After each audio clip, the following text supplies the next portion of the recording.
Doctor Antonio Rubial, ¿cómo entender la Santa Inquisición? Bueno, primero hay que partir de dos premisas. Una, no hay una Inquisición, hay muchas. Dos, el proceso de formación de la Inquisición no solamente es un proceso religioso, también es un proceso político. Y no debemos olvidar esto. Las Inquisiciones surgieron alrededor del siglo XIII, cuando están consolidando tanto el papado como los estados monárquicos, Francia, Castilla, Aragón.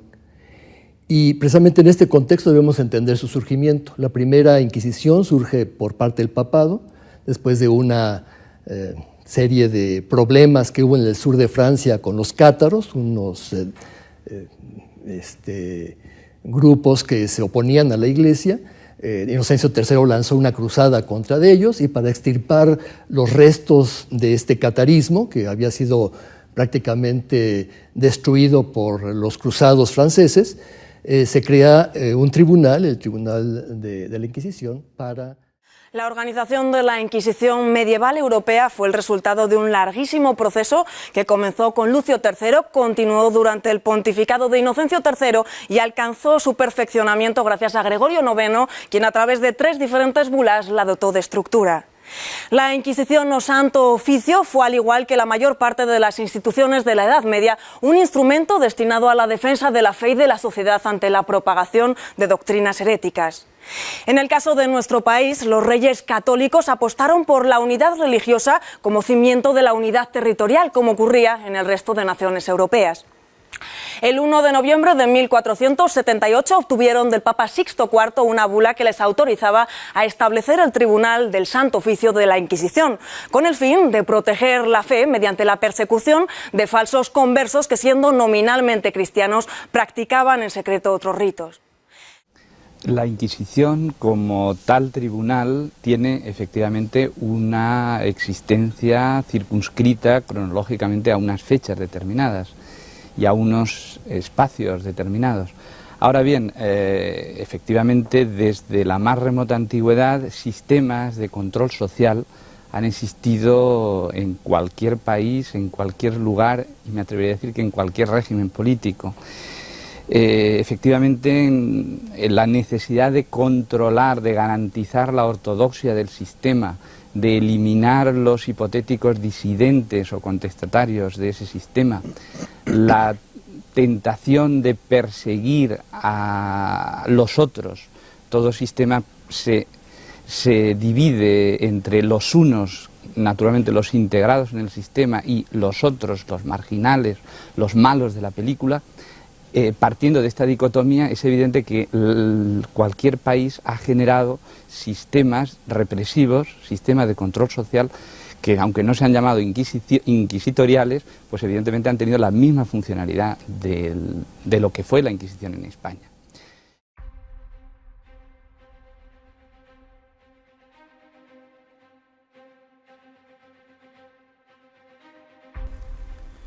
La Inquisición, del verbo latino inquiro, inquirir, era un tribunal eclesiástico especial creado para erradicar la herejía, es decir, las ideas o doctrinas que se apartaban de la ortodoxia católica romana. Las fuentes católicas señalan que la Inquisición fue instituida por etapas. El Papa Lucio III la estableció en 1184 en el Concilio de Verona y otros pontífices perfeccionaron su organización y procedimientos. En el siglo XIII, el Papa Gregorio IX creó tribunales inquisitoriales en diversos lugares de Europa. Bienvenidos amigos de Pixelando la Historia. Hoy vamos a considerar la Inquisición, el juicio y auto de fe.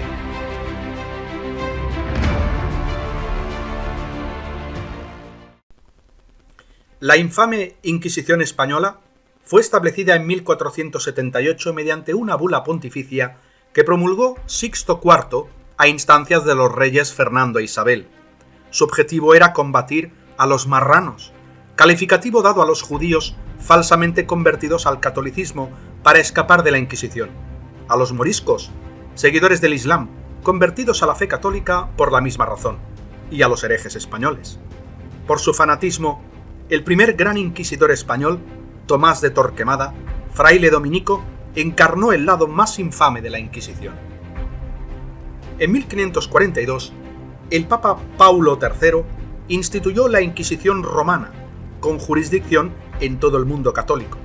El pontífice creó un tribunal central de 6 cardenales llamado la Congregación de la Santa Inquisición Romana Universal, organismo eclesiástico que dio comienzo a lo que el diccionario enciclopédico italiano declaró un gobierno de terror que sembró el pánico en toda Roma. La ejecución de herejes aterrorizó a los países donde dominaba la jerarquía católica.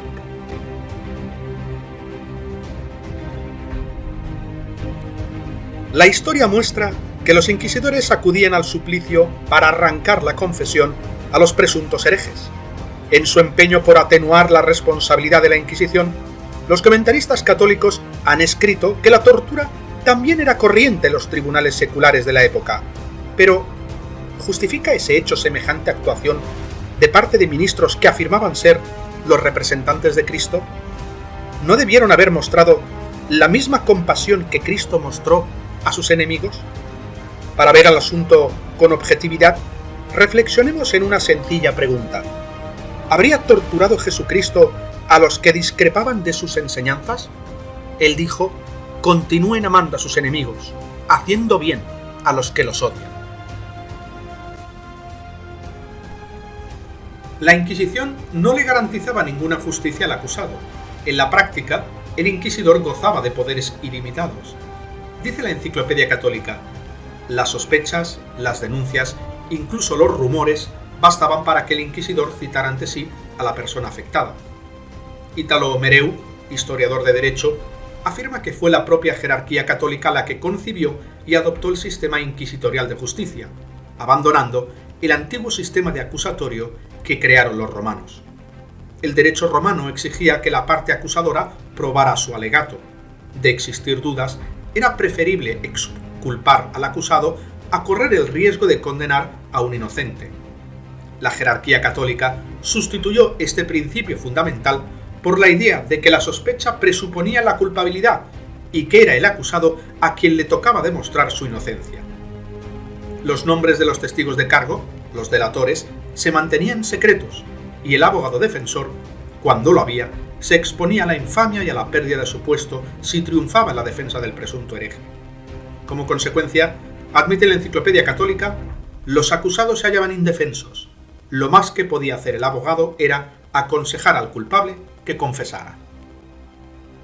El juicio culminaba con el auto de fe. ¿En qué consistía este? Como consta en los grabados de la época, los infortunados reos acusados de herejía eran víctimas de un horrible espectáculo. El diccionario eclesiástico define el auto de fe como un acto público de reconciliación llevado a cabo por los herejes condenados y penitentes después de leída su condena. La condena y ejecución de los herejes se posponía para reunir a varios de ellos en un horrendo espectáculo 2 o más veces al año. Se les hacía desfilar en una larga procesión a la vista de todos los espectadores, quienes observaban con una mezcla de horror y fascinación sádica. Después de hacérseles subir a un cadalso construido en medio de una gran plaza, se procedía a la lectura de las sentencias en voz alta. Los que abjuraban, es decir, que renunciaban a las doctrinas heréticas, se libraban de la excomunión y recibían varias penas, entre ellas la cárcel perpetua. A los que no abjuraban, pero que se confesaban con un sacerdote en el último momento, los entregaban a las autoridades civiles para que los estrangularan, ahorcaran o decapitaran, y luego incineraran su cadáver. A los impenitentes los quemaban vivos. La ejecución de la condena tenía lugar algún tiempo después, tras otro espectáculo público. Las actividades de la Inquisición romana estaban rodeadas del mayor secreto. Ni siquiera hoy se permite que los eruditos consulten sus archivos. No obstante, la investigación paciente ha sacado a la luz algunos documentos sobre los juicios del Tribunal romano. ¿Qué revelan estos? Pietro Carnesecchi, nacido en Florencia en los albores del siglo XVI, hizo rápidos progresos en su carrera eclesiástica en la corte del Papa Clemente VII, quien lo nombró su secretario. Sin embargo, su carrera se truncó súbitamente a la muerte del pontífice. Más adelante conoció a nobles y clérigos que, como él, aceptaban algunas doctrinas de la Reforma protestante. Por esta razón fue juzgado 3 veces. Condenado a muerte, lo decapitaron y quemaron su cadáver. Los comentaristas describen el cautiverio de Carnesecchi como una muerte en vida. Para quebrantar su resistencia, lo torturaron y lo privaron de alimento. El 21 de septiembre de 1567 se celebró su solemne auto de fe en presencia de casi todos los cardenales de Roma. Se le leyó su sentencia en el cadalso frente a la muchedumbre. El acto finalizó con la fórmula de rigor y una oración para que los miembros del Tribunal Civil, en cuyas manos sería entregado el hereje, moderaran la sentencia, no le causaran la muerte y evitaran el exceso de sangre. ¿No era aquello el colmo de la hipocresía? Los inquisidores deseaban acabar con los herejes, pero al mismo tiempo pretendían rogar a las autoridades seculares que les mostraran misericordia, salvando así el prestigio y descargándose de su culpa por derramamiento de sangre. Una vez leída la sentencia de Carnesecchi, le pusieron el San Benito, vestidura burda de color amarillo con cruces en rojo para el hereje arrepentido o negro con llamas y demonios pintados para el impenitente. La sentencia se ejecutó 10 días después. ¿Por qué se acusó del delito de herejía a este exsecretario pontificio?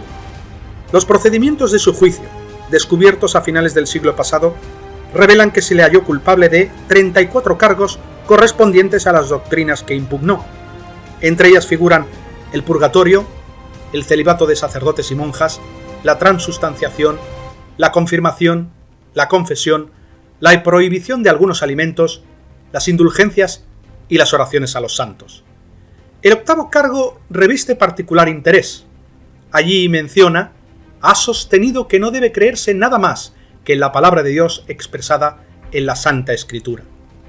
Al condenar a muerte a quienes aceptaban como base de su creencia únicamente la palabra de Dios expresada en la Santa Escritura, la Inquisición mostró claramente que la Iglesia Católica no considera la Santa Biblia como la única fuente inspirada.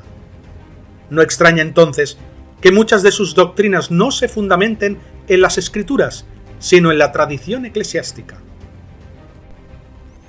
La breve y conmovedora historia de Pomponio Algieri, nacida cerca de Nápoles en 1531, no es muy conocida, pero ha emergido de la niebla del tiempo gracias a las diligentes investigaciones históricas de varios eruditos.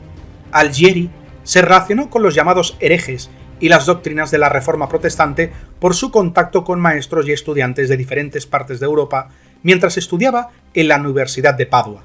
Su interés por las Escrituras aumentó. Comenzó a creer que sólo la Biblia es inspirada y, en consecuencia, rechazó varias doctrinas católicas como la confesión, la confirmación, el purgatorio, la transustanciación, la intercesión de los santos y la enseñanza de que el Papa es el vicario de Cristo. Arrestado y procesado por la Inquisición en Padua, Algieri dijo a sus inquisidores: «Regreso voluntariamente a prisión, quizás también a la muerte, si esa es la voluntad de Dios. Mediante su esplendor, Dios iluminará aún más a cualquiera. Soportaré de buena gana todo tormento, porque Cristo, perfecto consolador de las almas afligidas, es mi luz y la verdadera claridad, y es capaz de disipar todas las tinieblas». Posteriormente, la Inquisición romana obtuvo su extradición y lo condenó a muerte. Algieri contaba 25 años cuando murió. El día en que lo ejecutaron en Roma, rehusó confesarse y recibir la comunión. El instrumento de ejecución fue más cruel que lo acostumbrado. En vez de quemarlo con leña, pusieron en el cadalso, a la vista de todos los concurrentes, una gran caldera llena de materiales inflamables, a saber, aceite, brea y resina. Tras introducir en ella al joven, atado, prendieron el fuego y lo quemaron vivo lentamente. Carnesecchi, Algieri y otros a quienes la Inquisición dio muerte poseían un entendimiento incompleto de las Escrituras.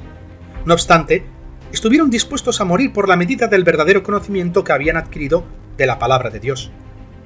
Hasta los protestantes, incluidos varios de sus reformadores, eliminaron a los disidentes quemándolos en la hoguera o entregaron a católicos en manos de los poderes seculares para que los mataran. A modo de ejemplo, Calvino, aunque prefería la decapitación, mandó quemar vivo a Miguel Servet, por considerarlo un hereje antitrinitario. El hecho de que la persecución y ejecución de herejes fuera común tanto a católicos como a protestantes de ningún modo excusa tal proceder. Pero la culpabilidad de las jerarquías religiosas es más grave, pues éstas justifican las matanzas con las Escrituras y actúan como si Dios les hubiera encomendado tal misión. ¿No causa esto oprobio al nombre de Dios?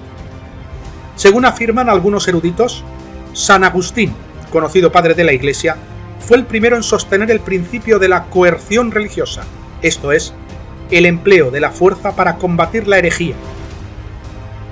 Intentando justificar esta práctica con la Biblia, citó las palabras de Jesús recogidas en la parábola de Lucas 14 del 16 al 24. Oblígalos a entrar. Obviamente estas palabras, que Agustín tergiversó, indicaban hospitalidad generosa, no coerción cruel. Es de notar que, estando todavía activa la Inquisición, los defensores de la tolerancia religiosa protestaron contra la persecución de herejes citando la parábola del trigo y la mala hierba, una parábola que se registra en el Evangelio de Mateo, capítulo 13, versículos del 24 al 30. Uno de ellos, Desiderio Erasmo de Rotterdam, dijo que Dios, el dueño del campo, deseaba que se tolerara a los herejes, la mala hierba. Por otro lado, Martín Lutero instigó la violencia contra los campesinos disidentes, y cerca de 100.000 fueron asesinados. Al reconocer la grave culpa de las religiones de la cristiandad, que fomentaron la persecución de los llamados herejes, ¿qué deberíamos sentirnos impulsados a hacer? Querremos seguramente buscar el conocimiento verdadero de la palabra de Dios. Jesús dijo que la marca del cristianismo verdadero sería su amor a Dios y al prójimo, un amor que obviamente no deja margen para la violencia.